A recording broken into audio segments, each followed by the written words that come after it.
No rest without love, no sleep without dreams of love. Be mad or chill, obsessed with angels or machines, the final wish is love. Cannot be bitter, cannot deny, cannot withhold, if denied. Welcome back to the Spirit Box Radio Advice and Community segment.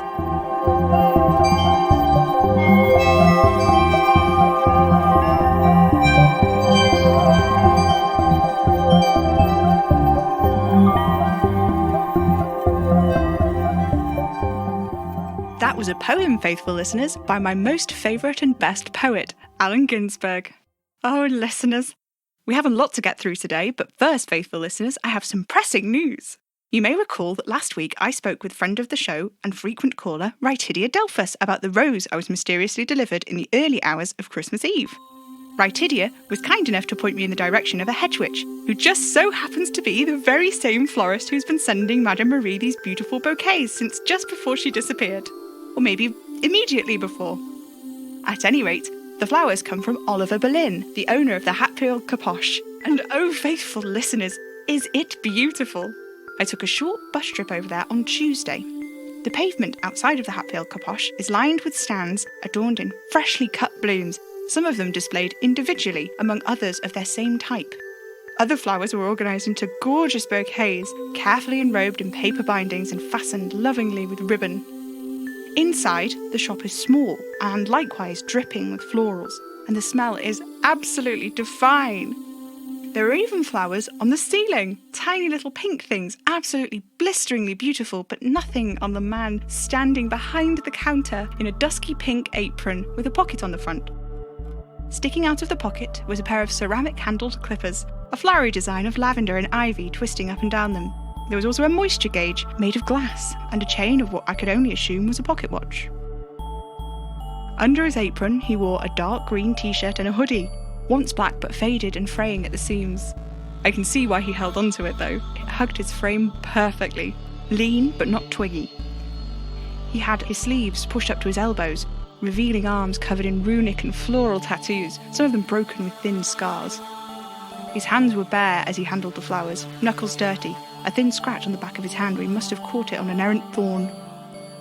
His black hair was artfully messed in a dark halo around his head, and there was a scar on his lip, the ghost of a wound which must have been severe, and another down his cheek.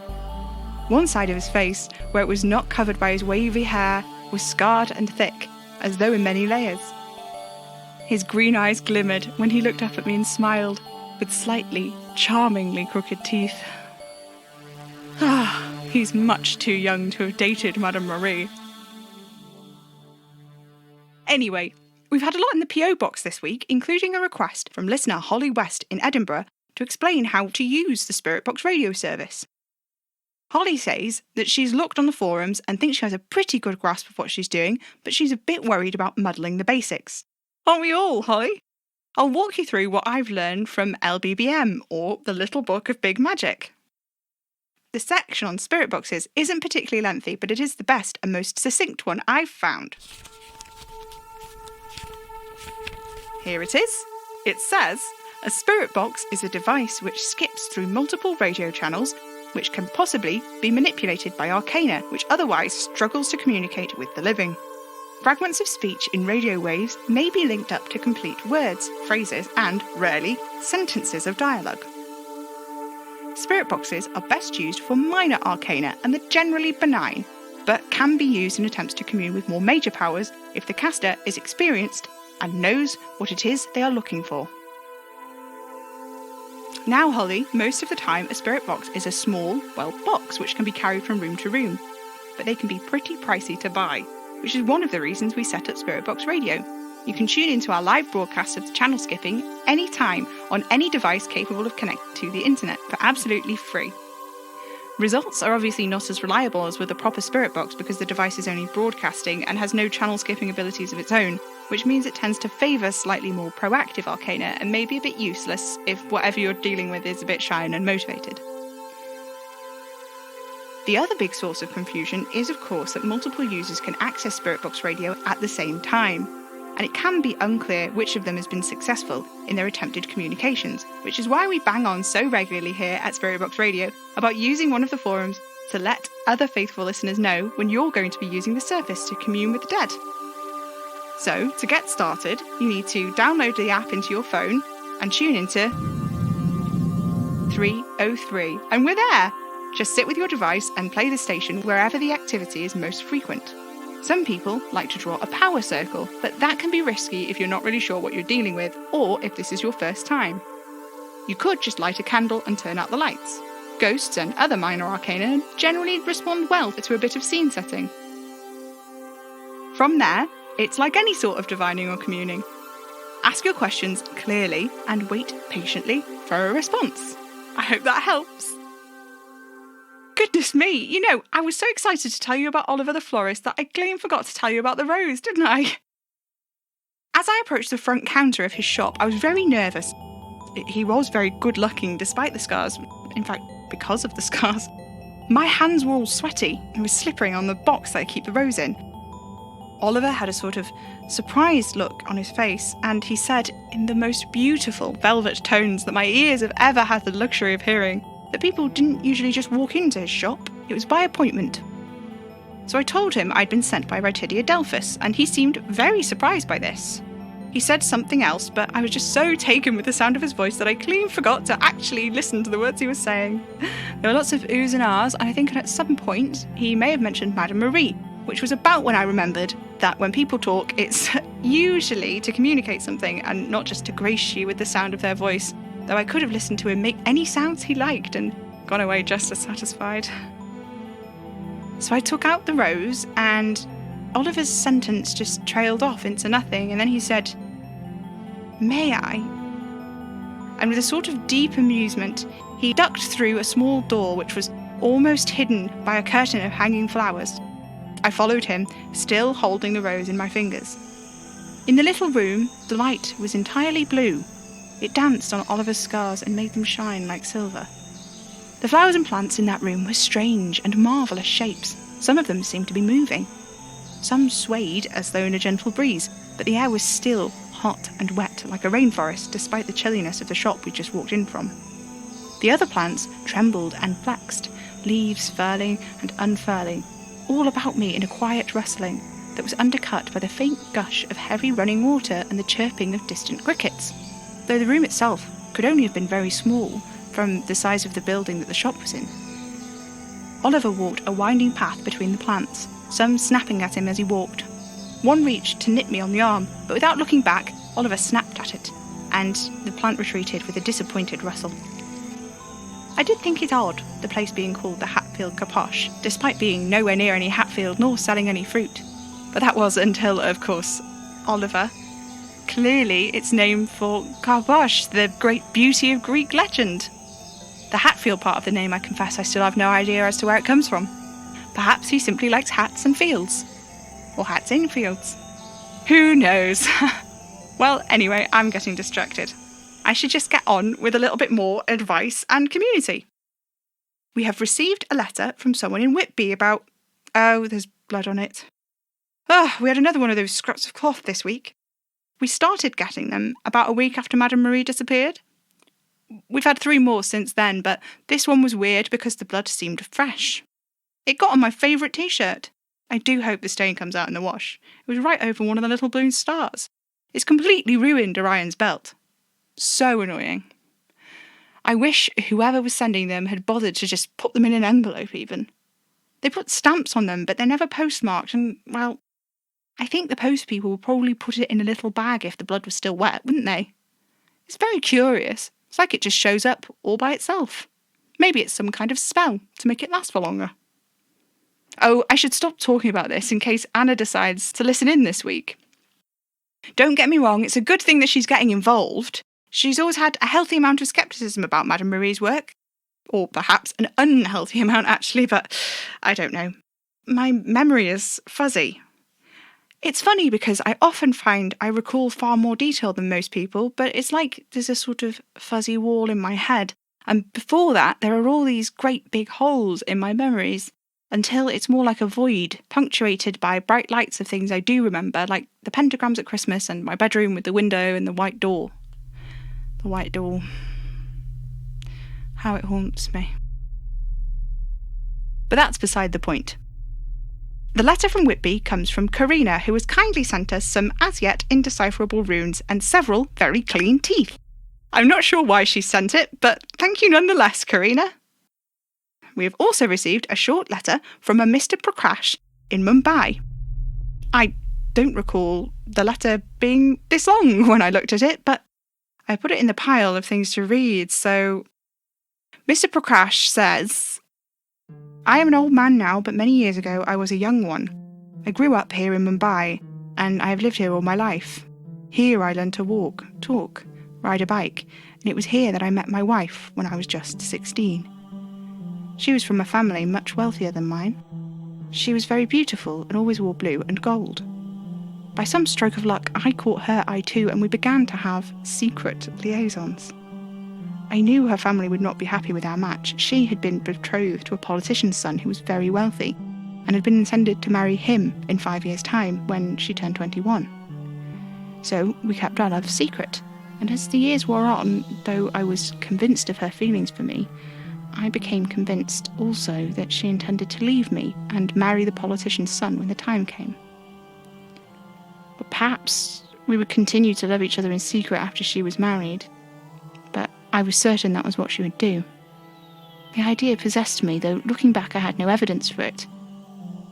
She would say I was simply insecure, but I dared not tell her of any of these suspicions before she passed away not long ago, and I certainly didn't mention the lengths I went to in order to prevent her from leaving me.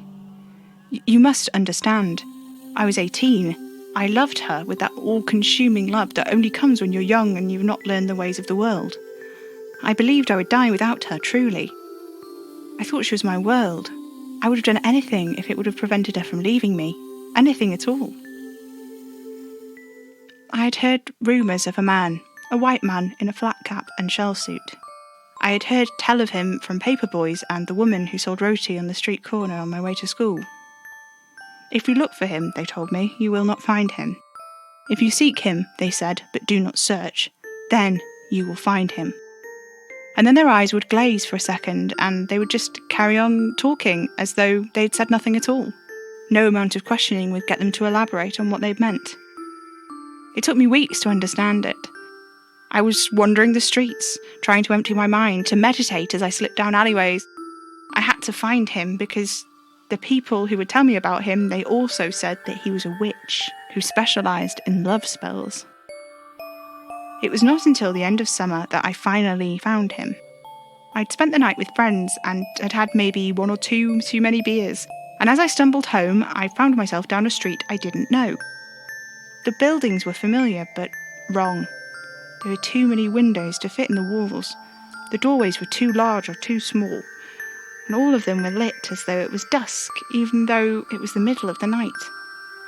The chatter of the street was gone, replaced by a kind of silence that drills into your eardrums, a silence somehow louder than any sound I've ever heard. And then it was pierced by the sharp yap of a dog. It was a small, straggly thing. I would have said it was a stray, but it had no eyes, no scars where eyes had been, just dark fur. Its tail wagged so fast that at first I didn't notice that it was not one tail but many, thin and splitting. It barked, jaws hinged too far back, red tongue lolling over serrated teeth so white they glowed in the murky half-light. The dog barked again, and I knew this time to follow. It disappeared around a corner. When I followed it, I found myself standing on a square. A wind was blowing, cold and scentless. A man in a flat cap and shell suit sat at a small table with his feet on an upturned box. The little dog with no eyes and many tails hopped up into his lap. "Prakash, is it?" said the man. "Been expecting you." I don't remember what he said to me, nor how I got home. The memory is like runny eggs dripping through my fingers, but when I woke up in my bed the next morning, I knew what had been done, and I knew there was a price, although I could not remember what it was. I continued to see my girlfriend in secret, now certain that she would not leave me. But I wasn't sure why. When the time came for her to marry her politician's son, we talked about it at length. She told me she would never leave me, but I found myself saying the strangest thing without intending it. I told her to do it, to leave me and marry him. She was upset. She wept and wept, but I insisted, and I don't know why. And the moment she was gone, I cursed myself for having been so foolish, and I despaired in the months leading up to the wedding and wept all through that night, only to be woken the next morning by a knock on the door. It was my beloved. Her newly wedded husband was dead. There was no clear cause of death the autopsy could find. They wrote it down as a heart attack, but from what the coroner said, it was as if his heart had simply stopped beating, and there was no sign of trauma whatsoever. 2 years later, my beloved and I were wed. We spent some years travelling before coming back here to Mumbai to have our 6 beautiful children. 3 years ago, my beloved was diagnosed with cancer. She fought long and hard, but yesterday she finally gave in and shuffled off this mortal coil. Our youngest daughter is only 5. I would beg for more time, but I know now what is happening and there is nothing I can do. Walking home from the hospital, just an hour after my wife had died, I saw the dog with no eyes and many tails on the corner of a street. When I got in the house this evening, I flung open a window wide without knowing why. Not half an hour ago, a cold and scentless wind blew in. The light, though it's now gone 3 o'clock in the morning, rose into a thin, dusky blue. He's here. He sits. The dog sits in his lap, wagging its many tails. The man in his flat cap and shell suit told me that the time has come for my payment, and my payment is this: a letter to you, Sam Enfield. Now, as I sign my name, he is handing me a deep red rose, but as it touches my fingers, it crumbles to dust, and now my fingers too, and then it just trails off, faithful listeners, and there's a smudge of something dark on the page. How curious. A letter specifically for me. It definitely didn't look like this when I put it in the pile. How strange. How curious. For me, this Arcano wanted him to write a letter to me. Could it be that this person, this man in the story, whoever he is, the same one who delivered me my rose on Christmas Eve? Maybe he's some kind of witch or psychic like Madame Marie. Anna and Kitty's fathers are both powerful in the arcane arts in their own way, be they very different. Maybe this man, the man who is responsible for, well, me, maybe he is too. The rose in the letter sounded very like my rose, and goodness, I forgot to tell you. Oliver, the exquisite florist, he said he'd seen a rose like mine before, a long time ago when he was witness to some terrible tragedy of which he couldn't speak. That rose that he had seen had crumbled as soon as he touched it. There was a sort of odd beat of silence where I could almost feel the energy fizzing in the air between us, and then Oliver reached out, and as soon as the tips of his fingers grazed the petals of the rose, it turned to ash. And Oliver yelped a melodic yelp, clinging to his wrist. He curled in on himself, twitching, and then he was still. He wasn't breathing. I didn't know what to do except stand there, and then minutes later he took a deep, shuddering breath and sat up. His fingers were covered in a delicate net of scars, like the veins in a leaf. Oliver stared at them for a moment and said, very quietly and evenly, and of course beautifully, just one word: curious. After a moment or two of catching his breath, he helped me sweep up the ashes, and we put them back in the box. Without him touching them, of course, which is here in front of me now. It's so strange. There seemed to be an awful lot of ash for just a single rose. Oh, faithful listeners, now that is curious. It seems inside the box it's a rose again. Perfect as the day it was sent to me. Yeah, very weird indeed. I wonder if I probably shouldn't try to touch it. But it was fine when I touched it before, so... Well, nothing. Just a rose. Oh, is that lost a petal? Oh, faithful listeners, I must go. I'm afraid my nose is bleeding. Tune in next week. This is Spirit Box Radio. Thank you, and good night.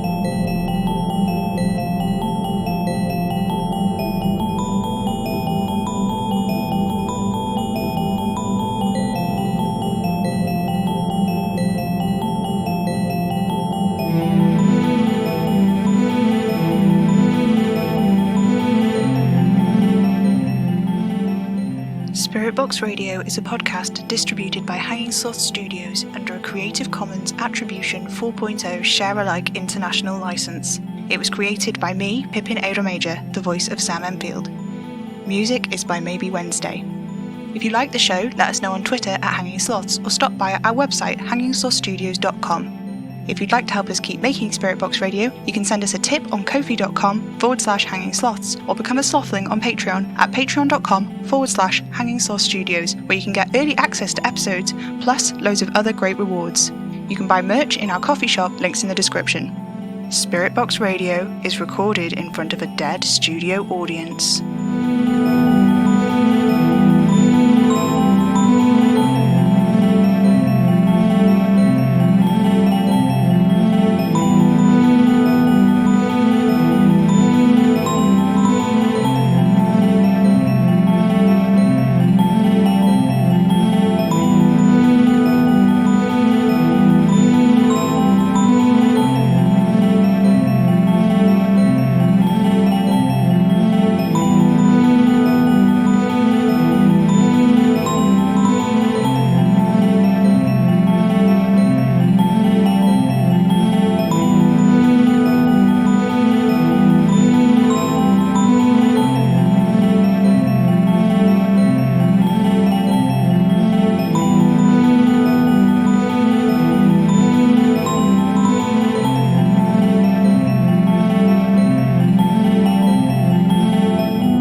Tune in, get spooky.